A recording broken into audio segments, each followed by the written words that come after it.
Well, hey now, welcome to Fitz's Electric Bar, and I'm your host, Fitz. There's never ever a guest host. I think I need to bring somebody in as a guest host, but I feel like that character from Modern Family who always has shirts.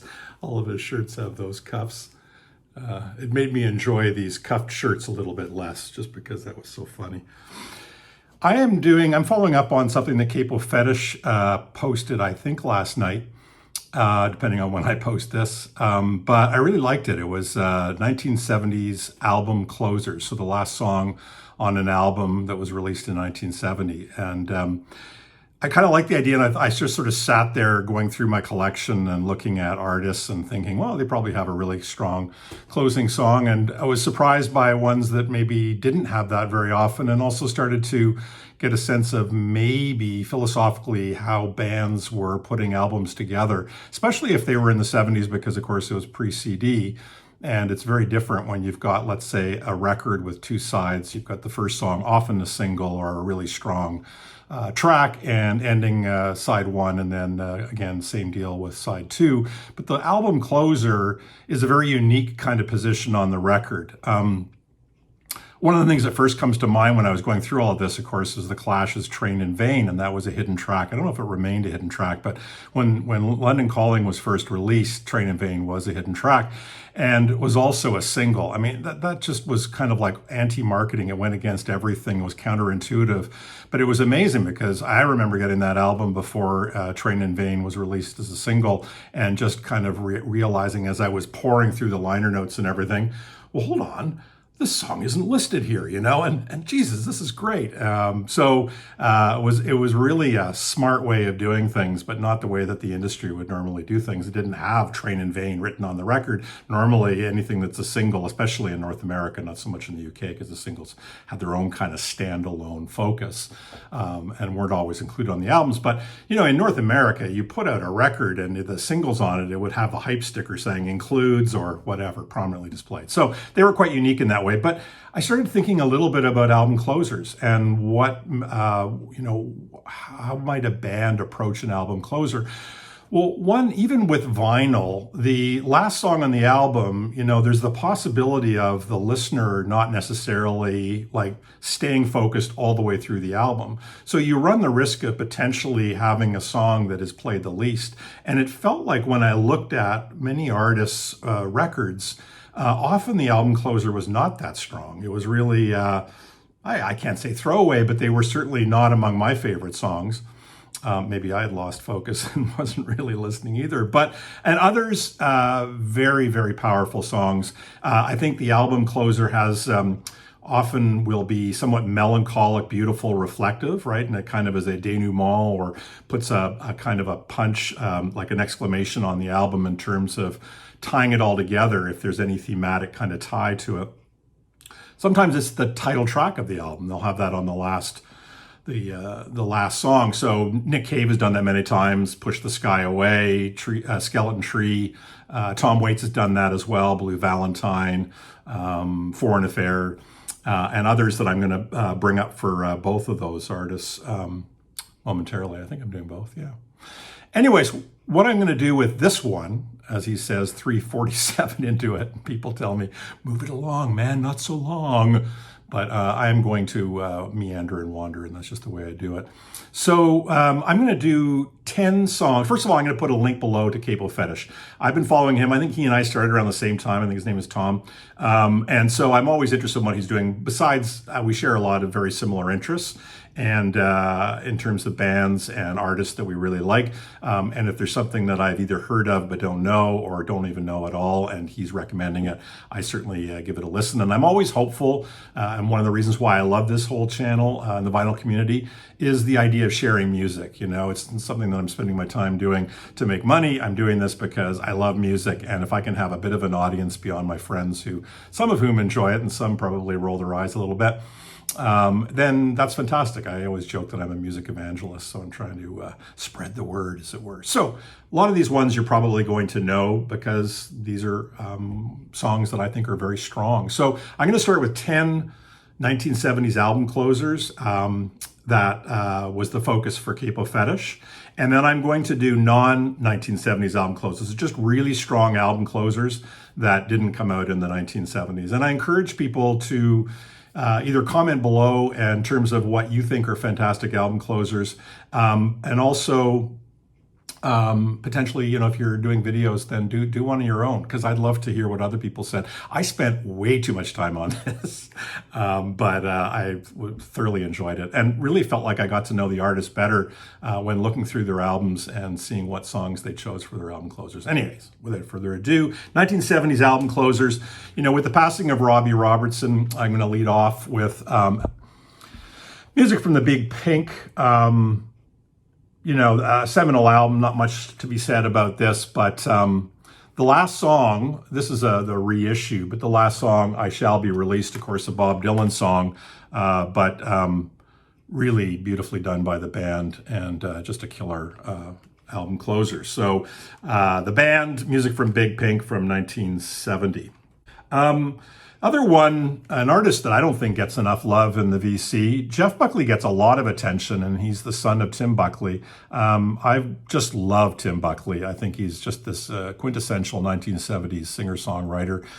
Incredible voice, just incredible dynamic range and power, sweet melodic songs, and some of the stuff kind of rocks out, especially Greetings from LA. But this album, Goodbye and Hello, the last song, Morning Glory, just a lovely, melancholic, sweet song, gorgeous harmonies in the background, those real 70s kind of harmonies. Must be multi-tracked. I don't know if it's him or other people, but beautiful, beautiful song. Another one that I have mentioned before, one of my favorite artists, Lou Reed, and the closer to Coney Island Baby, the title track.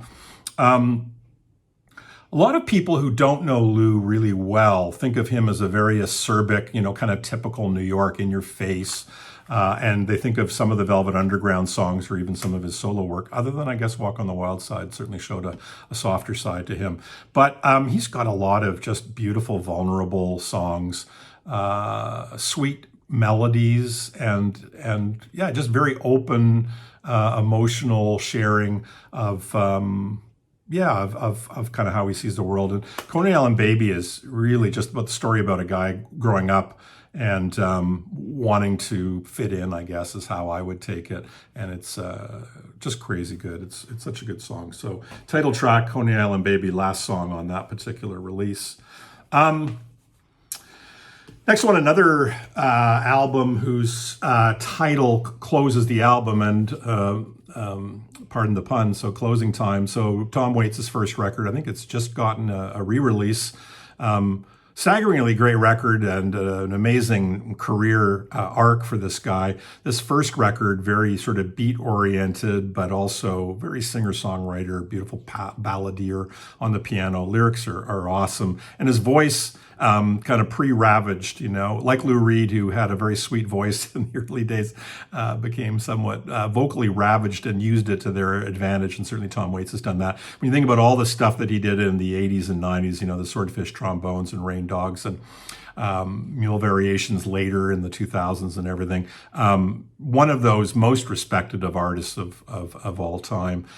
Closing Time, wraps up a record which is a kind of a bar room treatise, or kind of, people sitting in bars and having a drink and thinking about not wanting to fall in love with you and then realizing I've fallen in love with you without any conversation having passed. Martha, almost like you're sitting there drinking and thinking about a relationship from years ago when things were lovely and, you miss that person very much. But this Closing Time and the song itself on the last track of the album, very solid, very solid. And I think that kind of points to one of the ways that artists use the final song, which, as I kind of intimated earlier, but it's a way to wrap everything up and kind of, like when you write an essay, you write the conclusion, and in a sense, it sounds very dry, but that's what the last song is, I think. This was the first or second record when it first came out that I got into. Closing Time, Roxy Music. Many others have mentioned when the first copy I bought before I bought this half-speed master last year, or this year, just had that. The Canadian censors removed this. But the song on this record, Prairie Rose, oh, I love that song. Some really nice, it almost feels like pedal steel guitar, but I think it's Eddie Jobson doing something on maybe synthesizer or strings. I'm not really sure. But Prairie Rose, and this is where I really struggle with being able to articulate what is it about an album closer. And this one to me is just a kind of like, not the melancholic, gentle, reflective, kind of song. This one is a punch. It's kind of an emphatic, the album is now over, and it's such a rockin' great song to close out Roxy Music Country Life. The Jam. So this record, All Mod Cons, again, might have been the first Jam record that I got into. I'm not really sure, but Down in the Tube Station at Midnight. Oh, this is a solid record. A-Bomb and Wardour Street. Mr. Clean. Cover of David Watts, the Kinks song, which is great. English Rose, which is to me one of the truly great ballads of all time, and very British, as the title suggests. But yeah, Down in the Tube Station at Midnight closes out All Mod Cons. Super solid. What do I got next? The Rolling Stones, I was thinking I've been, in many ways, kind of promoting some of the albums that don't necessarily get or haven't gotten critical love in the past, but I think others are kind of also similarly, it's, albums like Goat's Head Soup, and I don't know if it's only rock and roll is getting the love that it deserves. So Fingerprint File, I think, is a great song that closes out It's Only Rock and Roll. But I'm going to go with, the standard one that, the thing about this last track, so you can't always get what you want. So this came out in 1971. There are songs by many artists that I've heard a million times, and I just can't bear to hear them again. When I hear You Can't Always Get What You Want, it is a timeless treat. It sort of sends me back to the past. There's just nothing that I get tired of when I hear that particular track. Beautifully composed, just great dynamic range, great the way it all builds from the very beginning, just little bits of guitar, and then just the killer peak with the background vocals and Mick and the doo-doos. Yeah. Let It Bleed, and You Can't Always Get What You Want. Other one, which was a 1970s release, 1979, I've misplaced or lost my first Pretenders record, the self-titled 1979 record Pretenders. And this album is just all killer, no filler, as they say. Last track, Mystery Achievement. Oh, just Pete Farndon on the bass, the beginning of that. And then the guitar work of James Honeyman Scott just coming in. And it is another one that just builds and builds and builds and explodes. I remember seeing the Pretenders, I don't know if it was the first or second record, it was really earlier in their career, and all of the members were alive then. So Pete Farndon and James Honeyman Scott, those two gentlemen that were such a core part of the band. And I remember thinking this is one of the most amazing live bands I've ever seen. But Mystery Achievement off of the Pretenders' self-titled first record. Complete left turn. Once again, this may have been the first full studio record of the Grateful Dead that I got into in first year university, kind of in the late 70s.